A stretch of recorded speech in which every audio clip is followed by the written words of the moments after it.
Minyak mentah berjangka Brent untuk kontrak pengiriman Juli ditutup turun 0,6% ke level 93,71 dolar per barrel, sedangkan minyak mentah berjangka West Texas Intermediate ditutup menguat 0,3% ke level 88,9 dolar per barrel.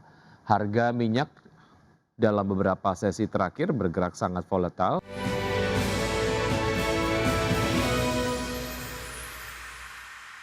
Ya, harga minyak mentah berakhir variatif pada perdagangan di hari Kamis setelah mengalami pergerakan fluktuatif di tengah beragam laporan mengenai perkembangan negosiasi perpanjangan gencatan senjata antara Amerika Serikat dan Iran. Minyak mentah berjangka Brent untuk kontrak pengiriman Juli ditutup turun 0,6% ke level 93,71 dolar per barrel, sedangkan minyak mentah berjangka West Texas Intermediate ditutup menguat 0,3% ke level 88,9 dolar per barrel. Harga minyak dalam beberapa sesi terakhir bergerak sangat volatile akibat sinyal yang saling bertentangan terkait dengan kemungkinan berakhirnya konflik Iran yang tengah berlangsung selama 3 bulan, serta potensi dibukanya kembali jalur pelayaran strategis Selat Hormuz. Reuters menyebut sejumlah sumber yang mengetahui pembicaraan tersebut mengatakan bahwa kesepakatan untuk memperpanjang gencatan senjata di Timur Tengah selama 60 hari telah tercapai.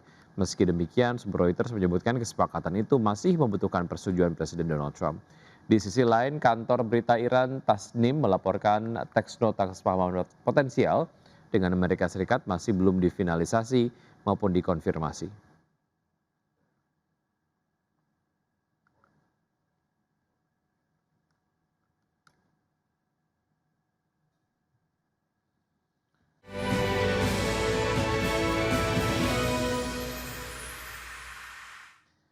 Terima kasih Anda masih bergabung sama kami. Pemirsa, emiten pengelola restoran cepat saji PT Fast Food Indonesia Tbk membukukan pertumbuhan penjualan sepanjang kuartal 1 tahun ini. Kenaikan pendapatan tersebut mendorong perseroan kembali mencetak laba bersih setelah merugi pada periode yang sama tahun lalu.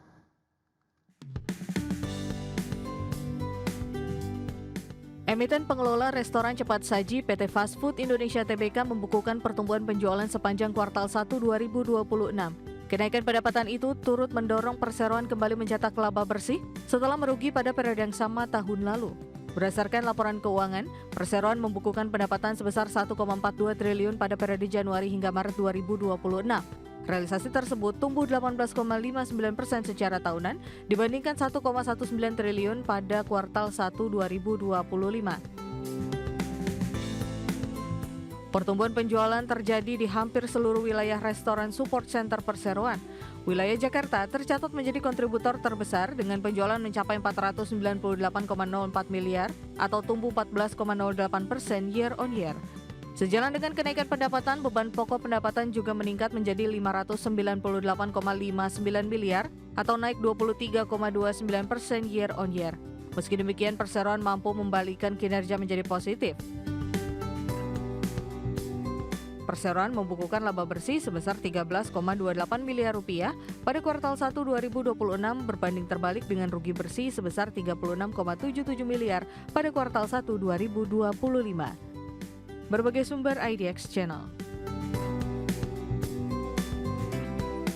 PT Mitra Pinastika Mustika Tbk memutuskan membagikan dividen tunai tahun buku 2025 sebesar Rp745,72 miliar atau setara dengan Rp170 per lembar saham.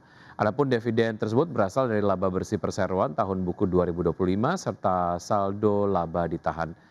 Tanggal daftar pemegang saham yang berhak menerima dividen atau recording date ditetapkan pada 10 Juni 2026, sedangkan pembayaran dividen tunai dijadwalkan pada 25 Juni 2026. Manajemen memastikan pembagian dividen tidak akan mempengaruhi kondisi operasional maupun keberlangsungan usaha perseroan. Adapun sebagai catatan, perseroan membukukan laba bersih sebesar Rp461,91 miliar sepanjang tahun 2025 dan melambat 19,3% secara tahunan. Di sisi top line, pendapatan perseroan tercatat sebesar Rp16,15 triliun pada tahun 2025, terkoreksi tipis 1,4% dibandingkan dengan raihan pada tahun sebelumnya. PT Metropolitan Land Tbk menyetujui pembagian dividen tunai sebesar 9,7 per saham dalam rapat umum pemegang saham tahunan tahun buku 2025.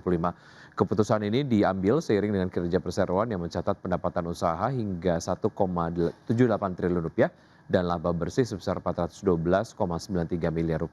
Nilai tersebut setara dengan 18% dari laba bersih perseroan pada tahun 2025. Dividen akan dibagikan kepada lebih dari 7 miliar saham yang dimiliki pemegang saham. Sepanjang tahun 2025, perseroan membukukan pendapatan usaha sebesar 1,78 triliun, sementara laba bersih yang dapat diatribusikan kepada pemilik entitas induk mencapai 412,93 miliar rupiah. Presiden Direktur Metropolitan Land Anhar Sudrajat menyebut kinerja stabil ditopang oleh kontribusi recurring revenue dan strategi pengembangan proyek yang selektif.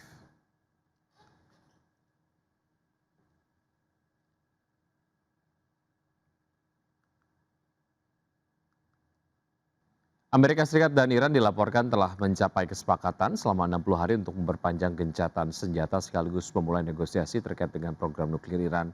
Laporan media Axios menyebut kesepakatan itu dicapai setelah serangkaian pembicaraan intensif antara pejabat kedua negara di tengah meningkatnya kekhawatiran eskalasi konflik di kawasan Timur Tengah.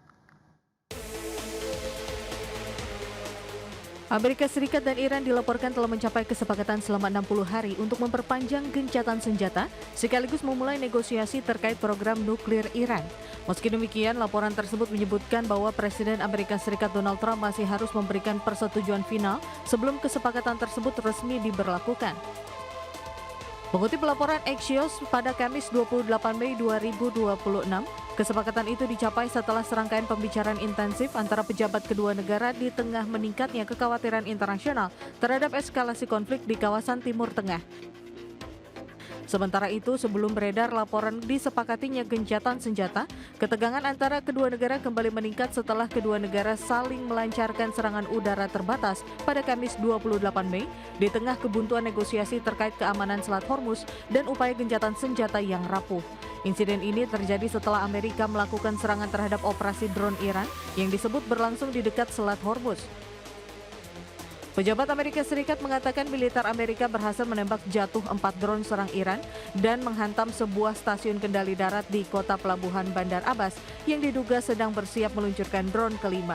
Sebagai balasan, Korps Garda Revolusi Iran menyatakan telah menargetkan pangkalan militer Amerika yang disebut bertanggung jawab atas serangan di sekitar Bandar Abbas. Berbagai sumber IDX Channel.